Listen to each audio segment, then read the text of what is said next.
it twice. The time by Jamaica Mountain Peak Golden Turmeric Latte is 12 p.m.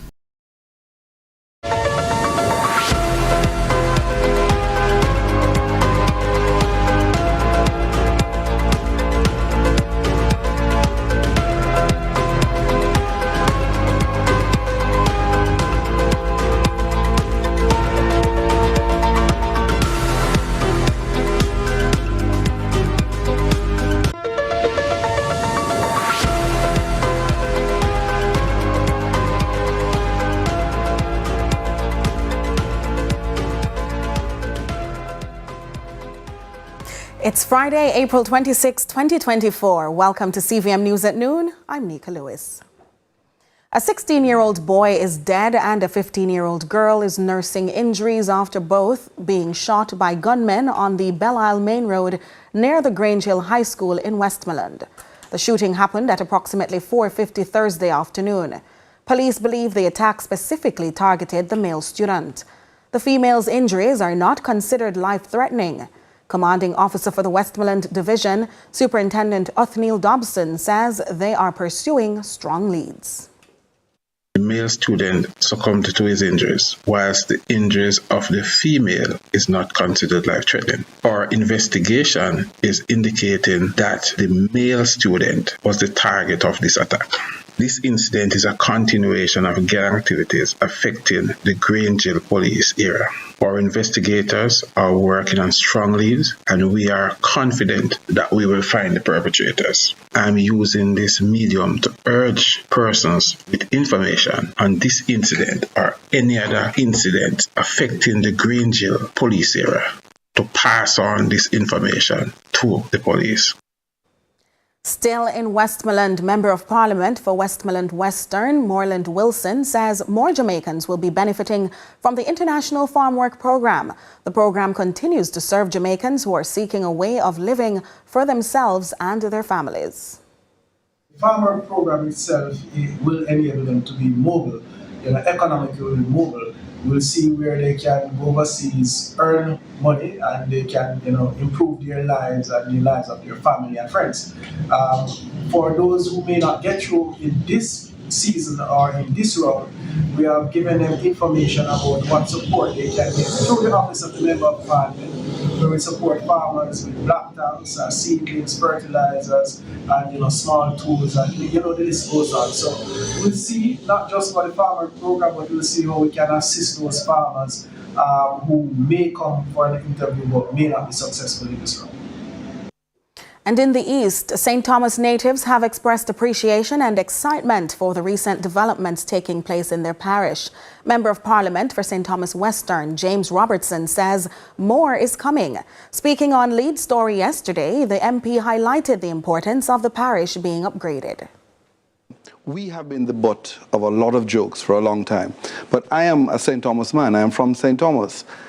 We have been working at this, trying to connect our people man to land for about 25 years. I have taken this on.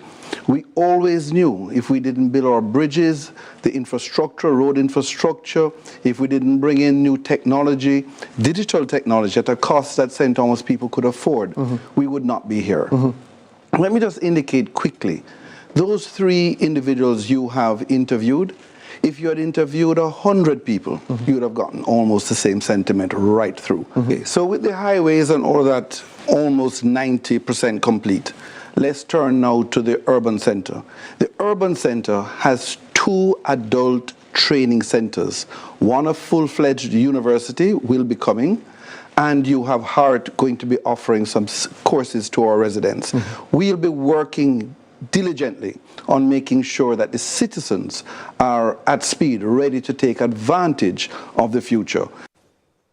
Over in eastern Hanover, several farming communities are still without piped water, though there are massive tanks in sight. Residents are calling on the National Water Commission to connect the tanks with their pipelines to combat the long-standing crisis. Celine Campbell carries the story. Water, a primary source of life, is lacking in various eastern Hanover communities. Beyond the simplicities of using it for hygienic purposes among others, the wide farming community is suffering. But this is nothing new to them, having long suffered with the issue. One business operator, Elan Doman, says it has been this way since 1999. The water problem is, I don't know if terrible is the right word, but it's not sufficient water. Sometimes we get a bit of water in the pipeline, and in the next 4 months, we don't get any. People have to be trucking water, which is not easy. Not everybody can afford it. They complained that ever since the National Water Commission (NWC) allegedly abandoned their previous water system, things have gone downhill. The NWC had placed steel tanks in their communities to store water for residents, but instead of water, they are filled with grass and vines. We have been pressing hard, trying to get Farmwork to them to repair some of it. The steel tank used to gravity feed water right into districts of Oxenage and Messibaker. Since that time, there has been no water in those pipes. In fact, the pipes almost don't exist. The residents are ready and waiting to put the tanks to use. MP caretaker for Eastern Hanover, Andrea Perkis, is calling on the NWC to consider them amid the continued dry spell. The tank looks like it is in good condition, I believe. And so I am making an appeal on behalf of the residents of this area, the Bessie Baker area. Help us out. Residents are willing to come and get their water here. They had standpipes years ago and they had a regular flow of water. Apart from farming communities, other areas have had water leaking onto roadways, despite none still in their pipes. The ongoing drought has left the eastern parishes worst hit, with little to no rainfall for months now. Raheem White, CVM News. Thanks, Raheem. Now, as the authorities continue to crack down on counterfeit goods locally, stakeholders on Thursday convened to discuss best practices. The conference saw Jamaica being hailed as the best in the region for protecting intellectual property rights. To tell us more, here's Natalia Clark. Jamaica clinches yet another victory on the global stage. For 4 consecutive years, the country has not been on the United States Trade Representative watch list. The update, which came on Tuesday, means more reputable brands feel comfortable exporting to and working with Jamaica. The United States Department of Trade, when they use the International IPR Index, they reference that Jamaica has the strongest IPR framework within Latin America and the Caribbean. That's Deputy Superintendent of Police Victor Barrett, who serves as head of the Intellectual Property Unit in the police force. He explains, while there is still a gap in legislature demands, the government and key stakeholders are meticulously playing their part to crack the whip at counterfeit perpetrators. We, to date, have seized $3.35 billion worth of counterfeit goods. We have arrested 15 persons, and the country collected over $10 million in fact. However, DSP Barrett adds there is a need for heightened public awareness to boost enforcement. He explains this is not a victimless crime, and counterfeit goods, to include paracetamols, apparel, and accessories, have serious health implications and are used to fund organized crime. Meanwhile, Charles Clatanoff, the Economic and Commercial Officer at the U.S. Embassy, congratulates Jamaica for making progress in this regard and commits to partnering where possible. And we're going to keep working to strengthen this collaboration in this vital area to support our prosperity, innovation, and progress in Jamaica, in the United States, and around the world. They were speaking on Thursday at a conference as part of Jamaica's 2024 Intellectual Property Week, which culminates on Friday with World Intellectual Property Day.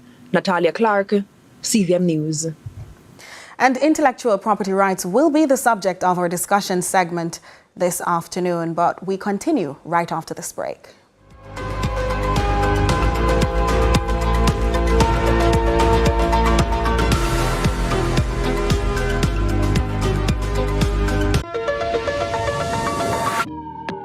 There are certain moments in life you'll cherish forever, like finding love, realizing your life is going to change forever, creating your dream home. These are your great moments, and helping you to achieve them is ours. Chris and Charles, powering great moments since 1992. When you think loans, think Chris and Charles.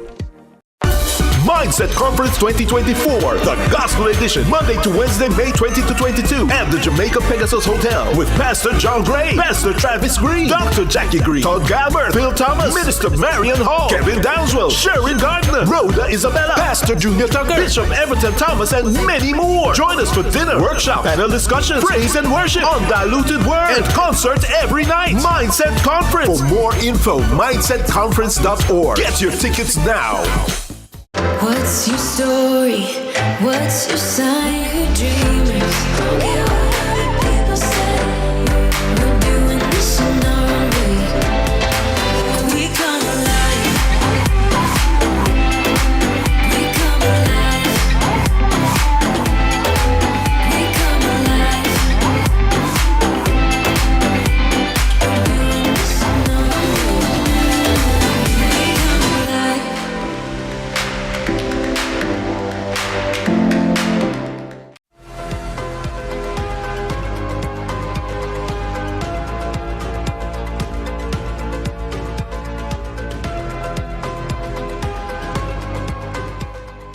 Welcome back to CVM News at Noon. It's time for a discussion segment, and we're focusing on protecting intellectual property rights in Jamaica.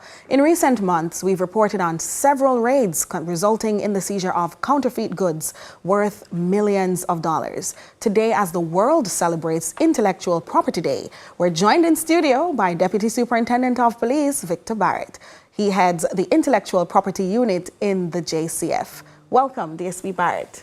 Thank you for having me. Indeed.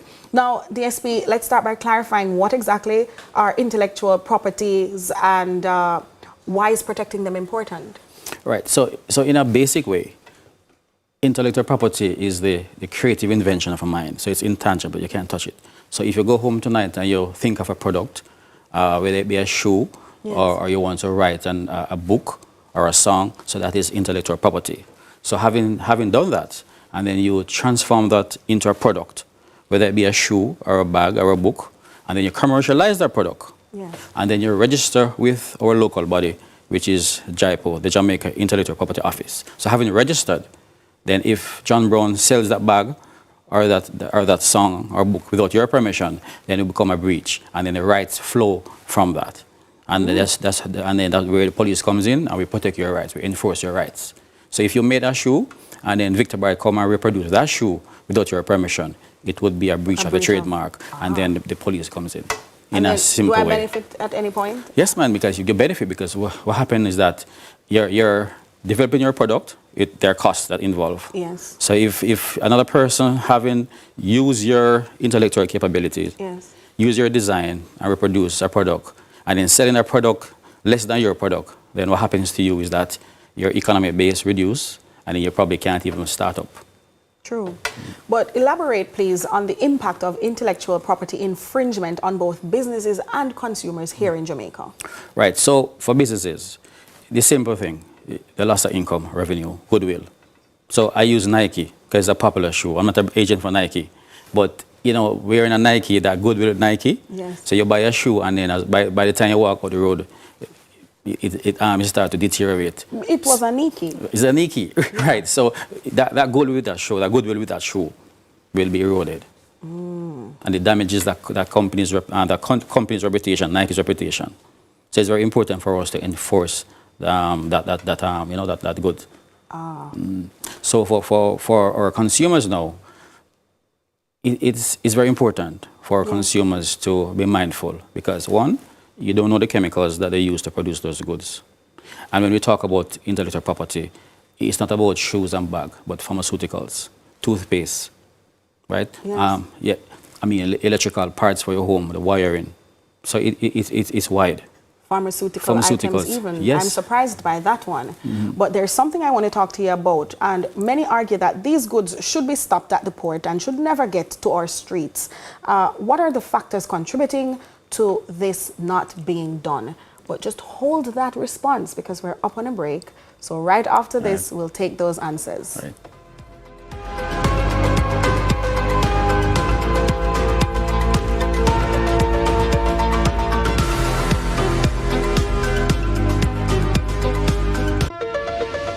Truth is, you can live life to the fullest with HIV. This time signal is brought to you by the Ministry of Health and Wellness. The time is 12:15.